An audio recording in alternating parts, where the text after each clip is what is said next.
देखिए, इस देश में गाय की ज़िंदगी सबसे अहम है। यहाँ पे बेटी, SC ST OBC ये तो जो है ना भेड़ बकरी हैं। जब से बीजेपी आई है हद हो गई है। हर जगह धर्म धर्म धर्म। राम मंदिर बनाएंगे, सारे देश को लुटवाएंगे, इससे ज़्यादा कुछ। वो पहले सन्यासी नहीं थे, वो राजा थे, राजा से सन्यासी बने हैं। लेकिन आज के जो सन्यासी है वो फकीर थे, मतलब कुछ नहीं था उनके हाथ में, और अब राजा बन गए हैं। वो फकीर से राजा बन गए हैं और गौतम बुद्ध राजा से फकीर बने थे। दोनों में जमीन आसमान का अंतर है। योगी का बुद्ध से कंपैरिजन करना जो है बुद्ध की महिमा को खंडित करना है, उनका अपमान करना है। वो कहा था उन्होंने खुद से। अच्छा, बहरहाल अभी राजस्थान के भरतपुर में जिस तरह से दरिंदगी हुई, जुनैद और नासिर को जला दिया गया, उस पर क्या कहेंगे?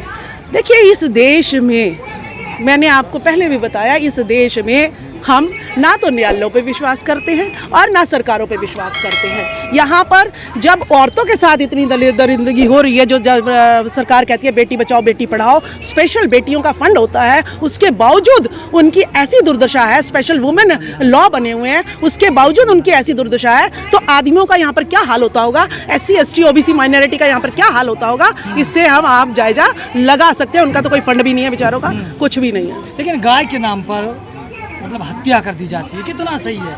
क्या लगता है कि एक गाय के नाम पर, एक जानवर के नाम पर किसी को मार दिया जाए? देखिए, इस देश में गाय की ज़िंदगी सबसे अहम है।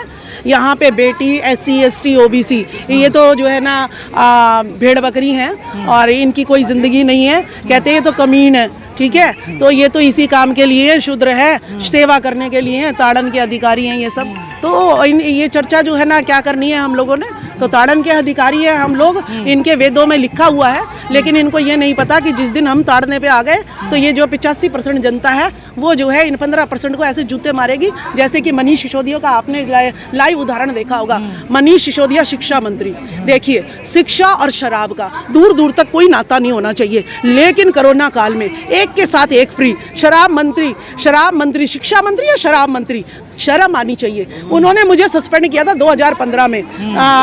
इसने मनीष सिसोदिया ने कहा था बताइए ये आत्मघाती महिला क्या पढ़ाती होगी स्कूलों में। आज मैं पूछती हूँ मनीष सिसोदिया कि तुझ पे तो शराब घोटाले के आरोप लग रहे हैं, एक शराबी घोटाले वाला शिक्षा मंत्री कैसे हो सकता है? अरविंद केजरीवाल ने सबसे ज्यादा नाइंसाफी शिक्षा के साथ करी है, जो शराब घोटाले वाले आदमी को शिक्षा मंत्री बना के हमारी दिल्ली की शिक्षा व्यवस्था को खत्म कर दिया, जिसने इस देश में शंभुक ऋषि की भी हत्या की थी, गुरु की, और एकलव्य के अंगूठे को मांगकर द्रोणाचार्य ने अपना नीचापन दिखाया था। वही शिक्षा मंत्री ने सबसे पहले कैमरा जो है शिक्षकों पर घुमाया था। उसने शराब के ठेकों पे नहीं घुमाया, यहाँ घुमाया स्कूलों में जाके शिक्षकों के ऊपर जो है ना जांच पड़ताल करी थी, और खुद किसमें लिप्त पाया? शराब घोटाले में लिप्त पाया। शिक्षा नीति पूरी दुनिया में नहीं, डंका बज रहा है शिक्षा नीति का। हाँ, बहुत डंका बज रहा है। वो आपको जो है ना उसमें जेल में जाके डंका बजाएगा कि देखिए किस तरीके से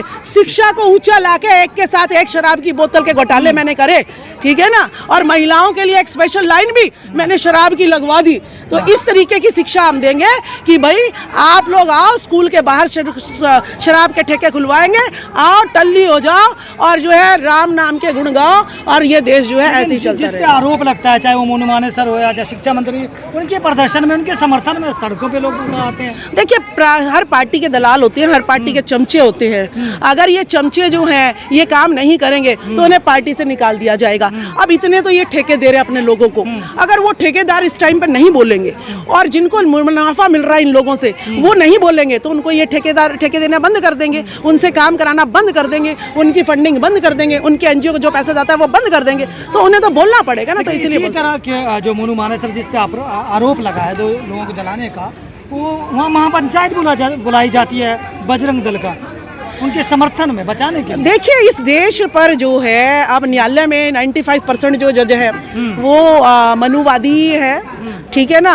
तो मनुवादी जो हैं, अब बजरंग दल वो तो यही सिखा रहे हैं कि भाई शिक्षा से तो दूर दूर रहो, शराब घोटाले, शराब आप नशा करो, भांग पियो और जो है मस्त रहो, राम नाम का जाप करो, आरक्षण गया भाड़ में, मंडल कमंडल उठा लो, मंडल गया भाड़ में। तो ये शिक्षा जो है इस देश में जब से बीजेपी आई है हद हो गई है। हर जगह धर्म धर्म धर्म, बेरोजगारी, शिक्षा शिक्षा और नारी की इज्जत मान सम्मान से इनको कोई लेना देना नहीं है। बस धर्म, राम मंदिर बनाएंगे, सारे देश को लुटवाएंगे, इससे ज्यादा कुछ नहीं करना। राष्ट्र की भी तो मांग होने लगी ना।